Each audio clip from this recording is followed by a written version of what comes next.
Good evening, brothers, and thank you for joining us tonight for the Delta Chi International Chapter Call. I'm Jerod Brelt, Delta Chi's Executive Director, and tonight we'll take a look back at our successes in 2021 and a look ahead at what's to come in 2022 across all areas of the fraternity and educational foundation. But we wouldn't be able to do this without hearing from our leaders. So I'm excited to be joined tonight by AA Aaron Otto, Kansas State 98, and Rod Arnold, Texas A&M 88, the chairman and president of the Educational Foundation. Rod, Aaron, great to see you tonight and have you here with us. I know everyone is looking forward to hearing from you, and we'll get to that in just a moment. Throughout tonight, at the bottom of your screen, you'll see information about supporting Delta Chi by texting chapter call, all one word, to 91999. Which will allow you to make a contribution to the Educational Foundation and support leadership programming like the A's Academy and Emerging Leaders Academy. We wouldn't be the same without all of our donors out there, and thank you to all of those who are texting right now. We appreciate your support and generosity, and on behalf of all our current undergraduate leaders and members and our future members, thank you. In 2021, Delta Chi continued to navigate the COVID-19 pandemic. But despite the global-wide pandemic, our growth as a fraternity continued in more ways than one to grow. 4 new colonies were started and 3 more chartered, becoming full chapters of the fraternity. Of the campuses we joined, the data shows we outperformed our peers by recruiting larger founding father classes with higher GPAs. In 2022, we know that we must be more innovative in our recruiting efforts on new and existing campuses. So as a trial run in 2021, the fraternity invested in 16 chapters and colonies, rolling out our targeted Snapchat ads, which put interested students in contact with our dedicated expansion teams and chapter recruitment chairs. Nearly 300,000 undergraduates were exposed to those 16 ads, and thousands of potential new members filled out the interest forms, leading to direct contact and new members of the Brotherhood. In 2021, the fraternity saw an increase of over 10% from 2020 to 2021 in membership, and achieving pre-pandemic numbers for new members and growing. It's an example of our forward momentum that should energize and excite all of our brothers. It certainly speaks to the commitment of our undergraduate brothers to continue to rise to the challenge of expanding Delta Chi. We're fortunate to have an amazing team of industry professionals on staff. In 2021, we welcomed a number of new staff members who are committed to the work ahead, building upon our forward momentum and supporting our chapters, and we're looking forward to all that they will do to assist the organization in accomplishing our goals, especially at the chapter level.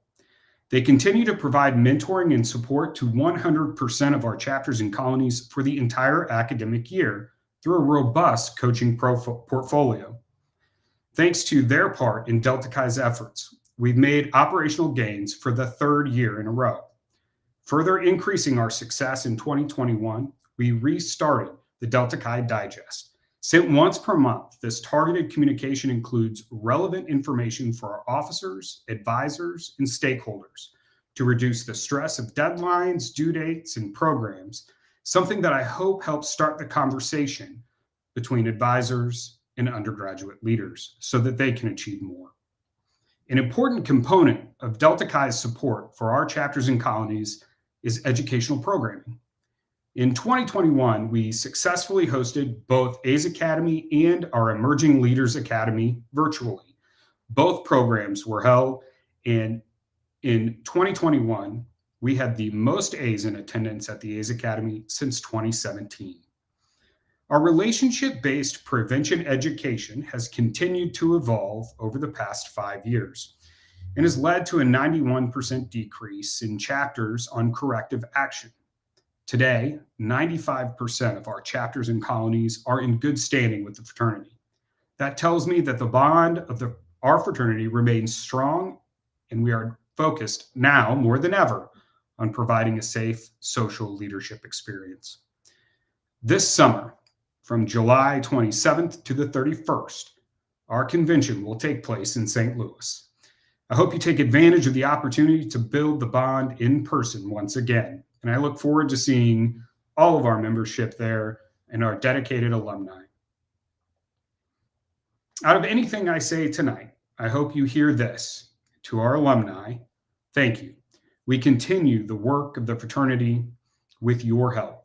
No matter the amount of time you can give, your talents and experiences are essential to the success of our chapters and colonies and our alumni chapters. Now, more than ever before, your fraternity needs you. My only ask tonight is that you consider how you may be able to support and volunteer for beloved Delta Chi. Even if you have 1 hour a week, virtually or in person, there is a need. To the many brothers across North America and beyond who work tirelessly year-round as volunteers to advance Delta Chi, thank you. Especially a big thank you to the Board of Regents and the boards of the Delta Chi Educational Foundation and Barrister Capital. The fraternity's collective thanks goes out to each of you for your care and commitment to bettering and building the bond. To the staff of the Fraternity Educational Foundation and Barrister Capital, thank you for your hard work and dedication in 2021, and I'm looking forward to all that you will accomplish in 2022. I could go on, but I know everyone wants to keep moving. Before we do, don't forget that you can donate tonight any amount to support Delta Chi's educational programs by texting chapter call to 91999. Speaking of supporting Delta Chi, I'm honored to have the chairman and president of the Delta Chi Educational Foundation joining us tonight live, Brother Rod Arnold. Rod, good evening, and the floor is all yours. Thank you, Jerod. I appreciate that very much. Good evening, everybody. All of our brothers across the continent. Some of us are enjoying very mild weather, and others are fighting some winter weather. So I hope everyone's hunkered down and doing well this evening. I wanted to say thank you to all the donors to the Brotherhood via the foundation this past year. We've seen tremendous growth, and we're very humbled by it, as Jerod had talked about. There's a few areas that we've been focused on as the foundation. The foundation exists for one reason and one reason only. It is the conduit for brothers who want to help and give back and be involved in the Brotherhood.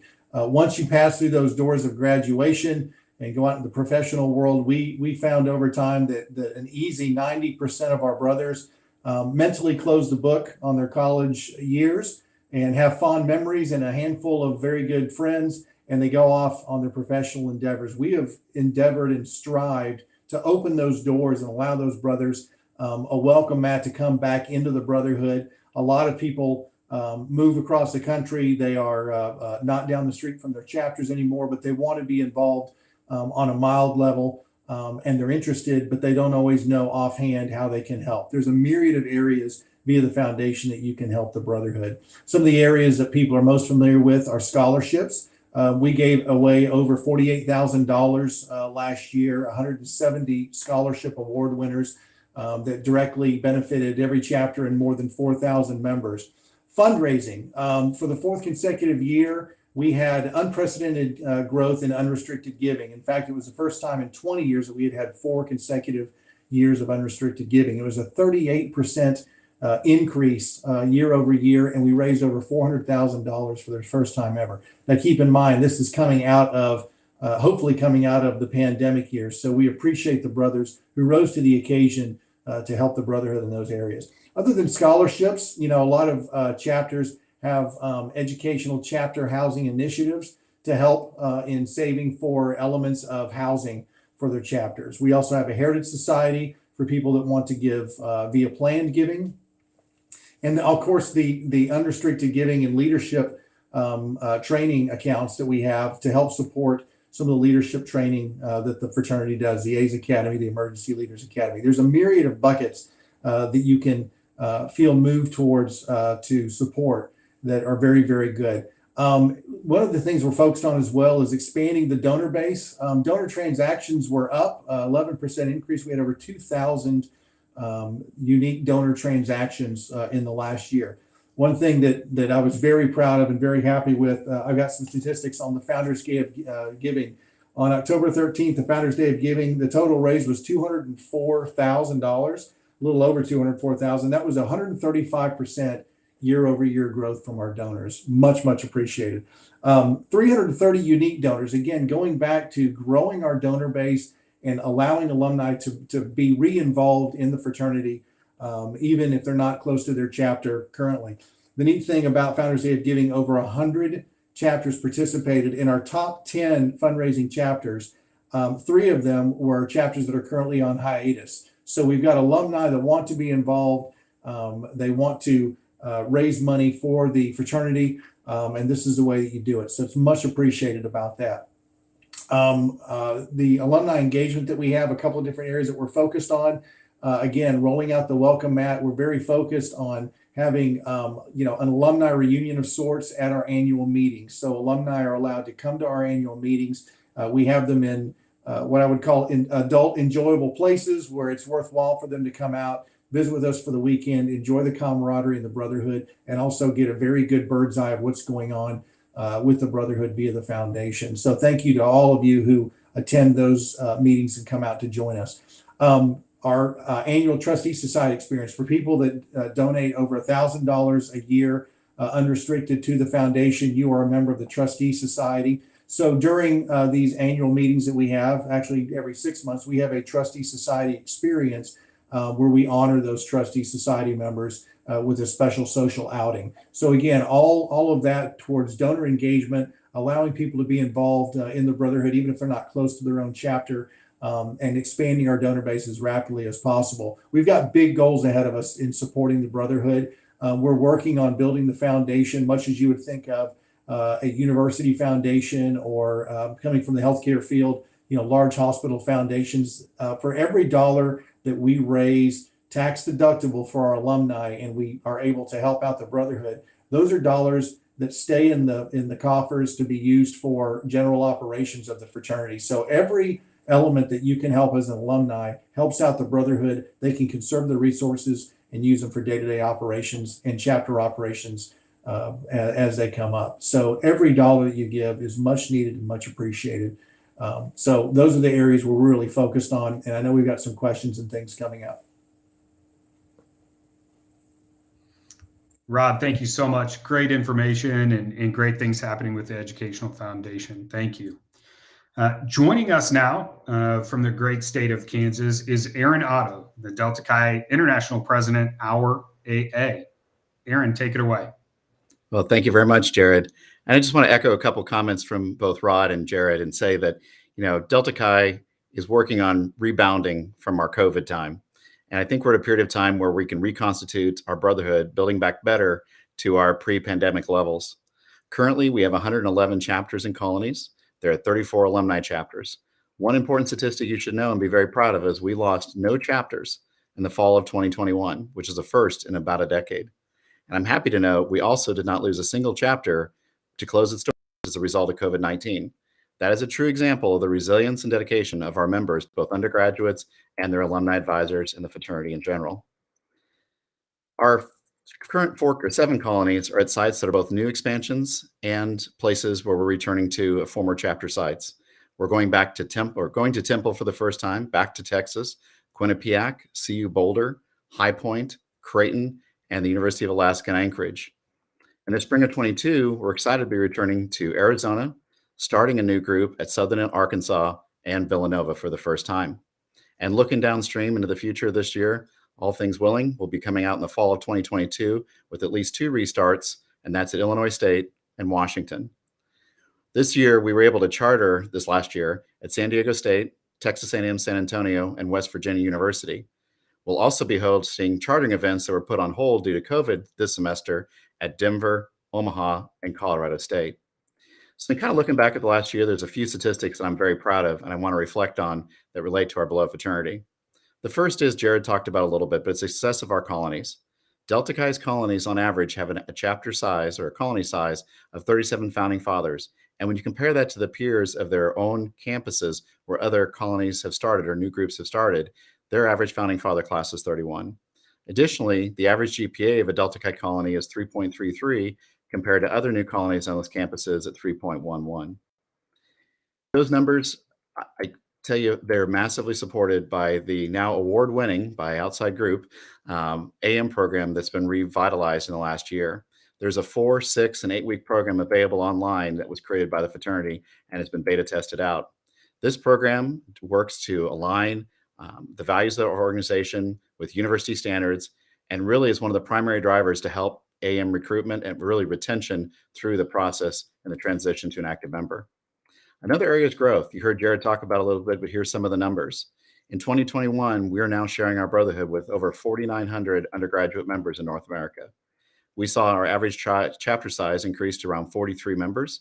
And personally, I thought it would take a few years to return to our pre-pandemic size, but thanks to the hard work of chapters and colonies, the fraternity staff, and a number of other alumni advisors and active volunteers, our membership in the fall associate members of 2021 matched the size of our fall membership associate members in 2019, which is our pre-pandemic membership number.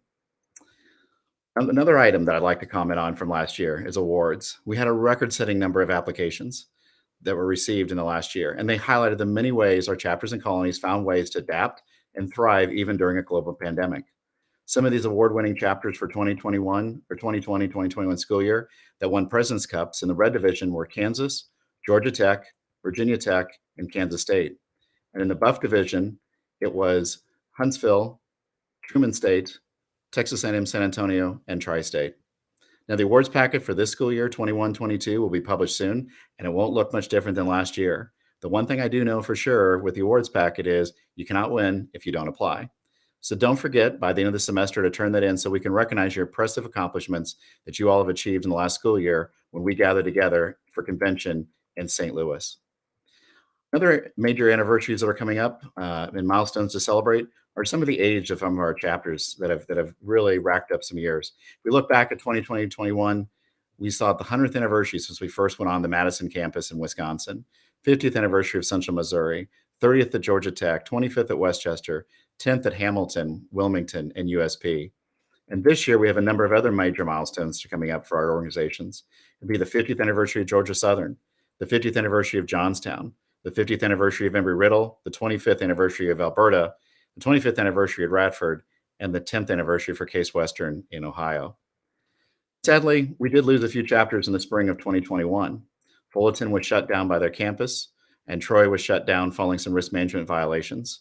And Ferrum and Southern Illinois were closed for failing to meet Delta Chi's minimum standards. We also lost one colony at the University of St. Louis to the Abolish Creek Life Now movement, but I'm hopeful that we'll have an opportunity to return to all of these campuses in the future. Another item is strategic initiatives and strategic planning. Some of you have heard about SIs or Strategic Initiatives 2.0. So we were wrapping that up as we entered into the pandemic, and we're already working on what SI 3.0, the next iteration, would look like the next half decade, 5-6 years. And after this has been going on in the background for the last 2 years, even before the pandemic set on, and there's been a real push this spring to get that completed. And so the fraternity staff with the Board of Regents, working off of surveys with undergraduate leaders and discussions with key alumni, have created the first draft of the SI 3.0. The goal will be to refine this effort in the coming months with a grand start and kickoff to take place at convention in St. Louis this summer. And the V Foundation, this is going to be exciting this summer. The V Foundation, over the last 15 years that we've worked with them as our international philanthropy group, we've raised just shy of $2 million. And I have no doubt by the time we hit convention this summer in St. Louis that we'll hit that mark for the V Foundation for Cancer Research. Think about that. That's $2 million that the V Foundation and really cancer research did not have the previous 15 years to all the work Delta Chi's have done to raise that money. And even last spring, in a COVID environment, the fraternity held its first bracket challenge and raised nearly $25,000 for the V Foundation, all online and just from this one event alone. And the new Board of Regents. As Jerod said, I really want to thank the members of the Board of Regents, Barrister, and the Delta Chi Educational Foundation. Those volunteers, none of which are compensated, put in a colossal amount of time. And really want to be thankful to all those folks that have come along and really stepped up during these pandemic times, because it certainly has not been normal for chapter operations. It's not definitely been normal for the different boards operating either to adapt and change. Over the last 20 years, I've been an alumni advisor, and I've been very, very fortunate over that time to travel to all of our Delta Chi chapters in the lower 48 states. That's 127 different chapter and colony visits. And when I hear from alumni, I get the question, what can I do to help? And I would submit to anybody that's hearing my voice, it's very simple. In addition to giving back your treasure to the foundation and the fraternity, And also the best thing you can do is give your time to make our organization better, volunteering on the local, regional, or national level, but really primarily focused on volunteering on the local level to guide our members on the ground on their campuses. So I want to thank you all for attending or listening to tonight's call, and continue to live out our values on your daily life and make sure that Delta Chi is the best fraternity on your campus. And I look forward to taking your questions soon. Take care. Aaron, thank you so much. Great to hear your perspective and insights on 2021 and where we're going in 2022. So we've come to the point this evening where we're going to take a few questions that have come in. And to help us with that is our Director of Meetings and Events, Paul Bierman. Hello, everyone. I know one question that we had come in was from William Berman, and he would like to know about our plans for convention in St. Louis. Absolutely. Great question. We are extremely excited for St. Louis Convention this summer, 2022. And I know, Aaron, you always have good stories about convention. Rod, I know you're committed and have told a few. Why don't you guys talk a little bit about what's to come in St. Louis? Sure. Well, St. Louis is the continuation of the postponement from 2020 when we were in the middle of the pandemic. And so we'll be at the a hotel that literally looks across the street from the St. Louis Arch. We haven't been back in St. Louis since 1998.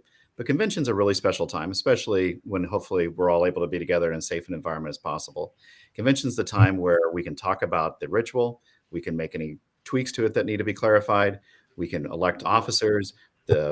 Really, our convention's kind of special in the sense that in talking to my peers, it's very clear that the undergraduates really are the driving force behind our convention, whereas it seems like some other fraternities, that ratio is flipped where there are more alumni in attendance, but also alumni with votes to make differences. But really, it's a self-governed organization when it comes to convention for setting dues, changes Delta Chi law, but that's the business side. That's just one day. Then there's a lot of personal development, professional development time that takes place, both large group settings and small breakout sessions. And then more importantly, it's seeing the city, being around and meeting Delta Chi's from all over. 4 time zones, 2 countries of undergrads. And I think last time we had over a dozen countries represented where our alumni came back from. So a great opportunity to kind of get almost that second family. And I would really challenge people with the location in St. Louis. We have the potential of setting the record for the largest convention in our history, which was set in 2018 in Denver at just over 600 members. Keeping in mind, we only have 3 chapters at that time in the entire time zone. In this case, we have a ton of chapters that are a relatively modest drive to St. Louis, let alone a flight. And so hopefully chapters are targeting 4 to 6 members to attend. And certainly we welcome all of our alumni brethren to attend as well. Rod, what are some of your better memories from convention? Well, I just like the fact that you can come to convention no matter what city it is in, and the alumni don't age. No, seriously, they don't. On the inside, the wonderful thing about convention is being able to come back, relive a little bit of your undergraduate years. You get to meet the current undergraduates, but it's for me now, the alumni. I tell a lot of people, age grants perspective.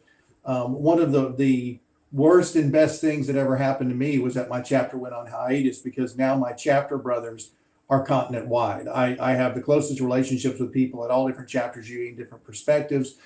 It just creates much more of a holistic experience. And convention is a great way to kind of rebaptize yourself in the brotherhood and keep those relationships going. It's just like with best friends. It's as if the conversations never end. They pick up right where you left off. All the familiar faces and new ones coming into conventions now every year. And I'll just add before we move on to the next one, not only are we going to be able to spend a good amount of time recognizing award winners in multiple years, having to have postponed convention in 2020, but we have some great entertainment lined up. We have amazing speakers on the list to keynote and speak to convention. We have a Kimball Golf Classic, a zoo trip, a brotherhood outing, and I know that the Educational Foundation is planning some really exciting things for donors and trustees. So all really great things to look forward to at Convention 2022 in St. Louis, Missouri. Thank you all. This next question, I think you can answer, Jerod. we have a lot of alumni throughout the world who have chapters that have closed over the years. Will those chapters ever come back? That's a really good question. In 2019, I made a commitment that every year, at least one of the required goals that we have, at least one of the 5 chapters or new colonies that we start will be a return. And so, coming up this fall, we actually have 2, Illinois State and Washington at the University of Washington. So my commitment is to return. I know we have a lot of dedicated, committed alumni that are out there that would love to see that hiatus, as Rod mentioned, end. And so our commitment is as soon as we can slate those and go back, as long as we're accepted and approved by the university and we have the resources. So again, at least one every year, and when it works out well, we'll have more than one. So if you ever have any questions about expansion, feel free to reach out. Happy to answer those, and myself, Heather Lockwood, or the entire expansion team. A little bit more of a general question, a little bit more conceptual, but wondering if we can talk a little bit about the difference between the fraternity and the foundation, and more about what the foundation does. I'll toss that over to Rod to kick us off. Sure. Again, for our alumni brothers, and I see I'm getting kind of cut off over here in the corner. For the alumni brothers, the foundation exists as a legal entity, and the big, words here, folks, is tax deductibility. Our more seasoned alumni are fully adept at this and understand that there's a point at which you graduate, you go out in the professional world, and you reach a point where tax deductibility becomes important. And if you're still filling out an EZ form, you're doing it wrong. So your accountant is going to tell you, support the causes, make sure that they're tax deductible. So it is set up as a separate legal entity by law to allow us to bring funds in, to turn around, to grant to the brotherhood, again, to help support the programs, be it leadership, be it scholarships at the chapter level, however a brother or family wants to help support the brotherhood. There's a myriad of ways that they can do it, but it exists strictly as a tool for the donor to decide how they can most easily give to the brotherhood.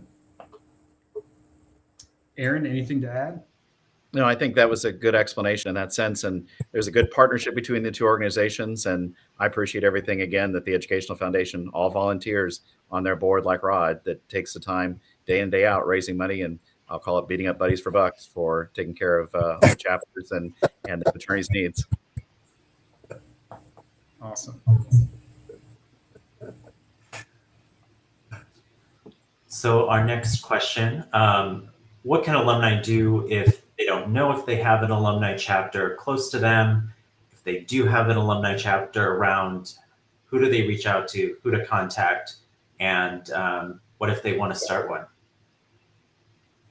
So I'll kick us off. Aaron, you might want to speak to this as well. But first up, I really encourage you, if you're looking to start an alumni chapter anywhere in the country, the first step is to reach out to the international headquarters, to Ross Dicknight, who's our new Assistant Director for Alumni Engagement and Relations. And we're very excited to have him on board to help us with initiatives just like this.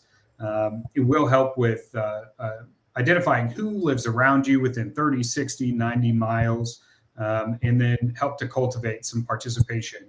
If you're moving to a city and you don't know if there's an alumni chapter, you can absolutely go to deltachi.org, to alumni chapters, and you'll see a map of the United States. We're really looking for qualified, help in these areas, and the only qualification is to live there and to be a Delta Chi. So I'm looking for anybody who's willing to help start those alumni chapters. And a huge thanks to the alumni chapter presidents and all those members that are out there that currently run those. Aaron, Rod, anything? I would just add, so when I moved to Washington, D.C. to go to grad school, that was one of the things I looked up. And they did have an alumni chapter. It kind of gone dormant, but a lot had changed. Technology came into play. Communication cut down the cost for communication.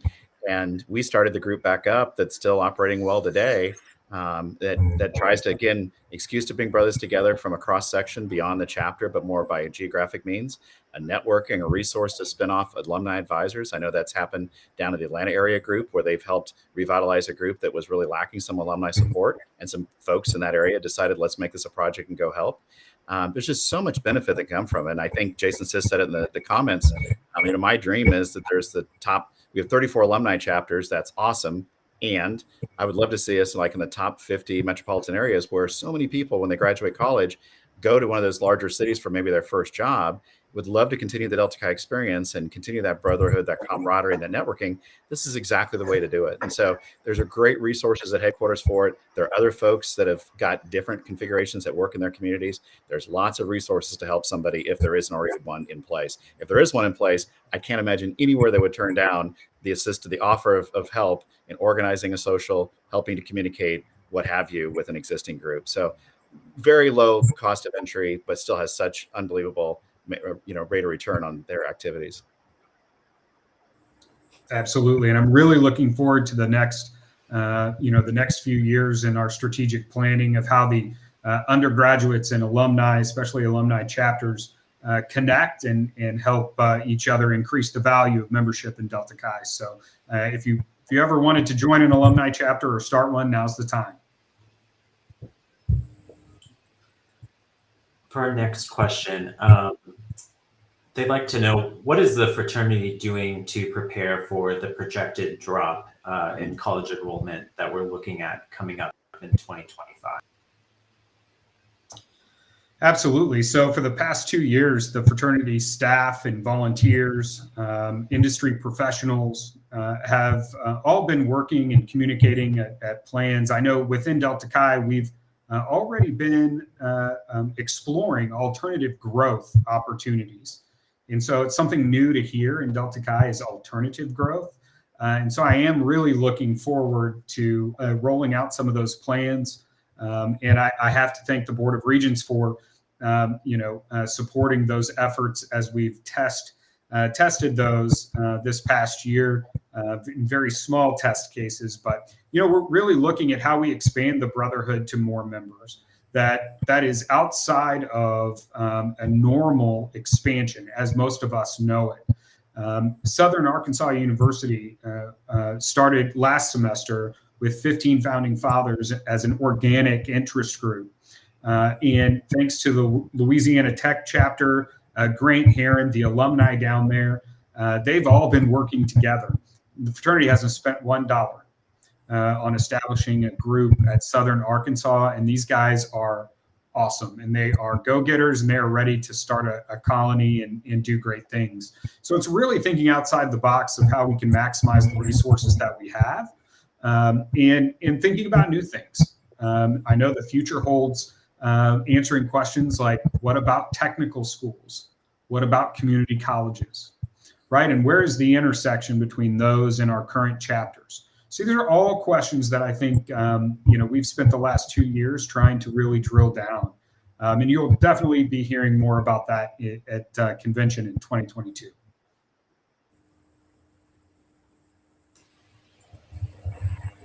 Ron, I think this question is for you. What's the best way for people to support the Educational Foundation?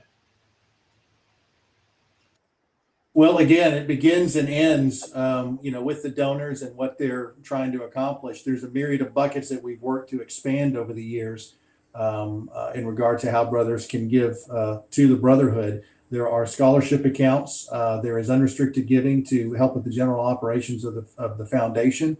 There's a Heritage Society for plan giving. Myriad of ways to do that. The number one thing I would say is to reach out to folks on our staff.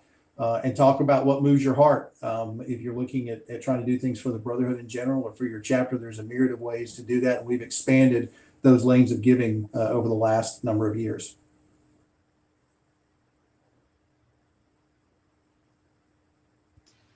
Thank you, Rod.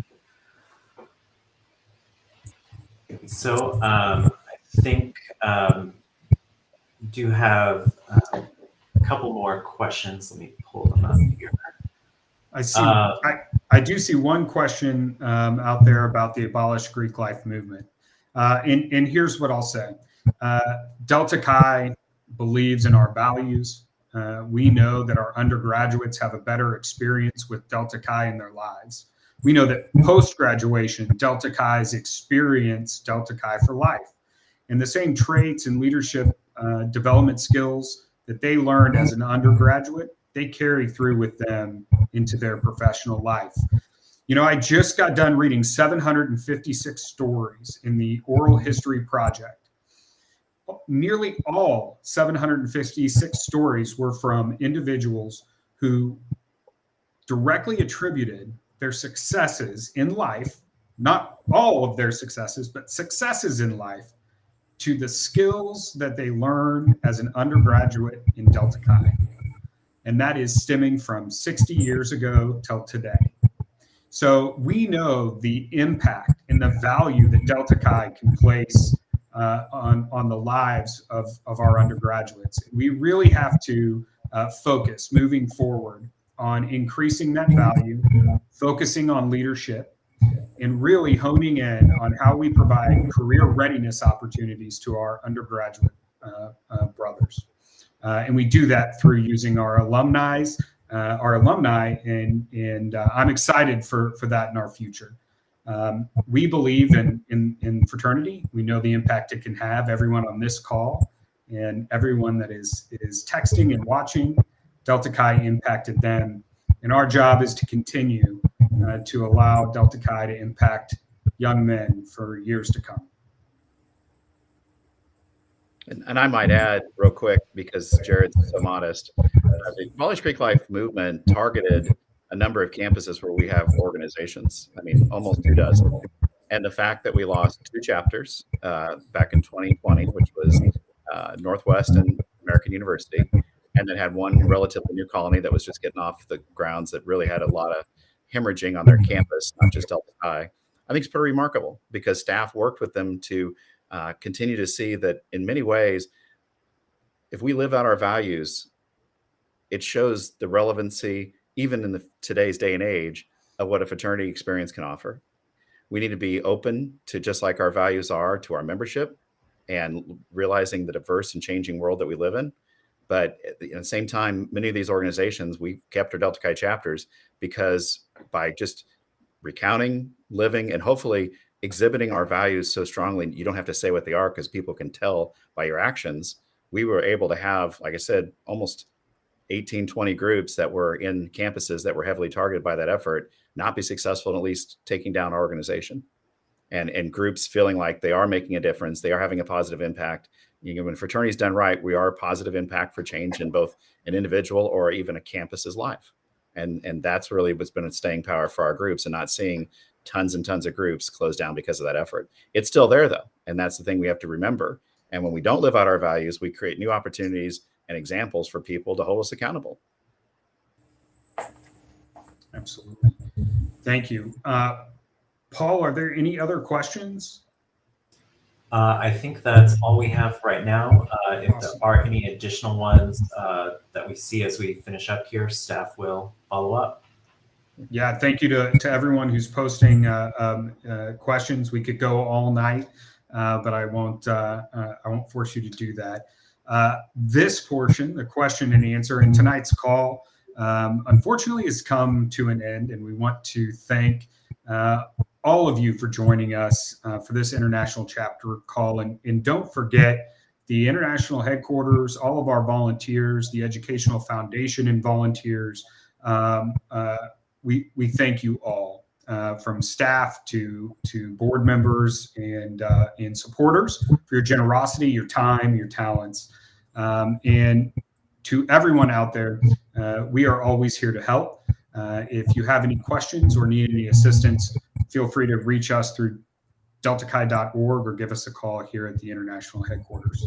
Again, Rod, thank you. Arenado, thank you very much.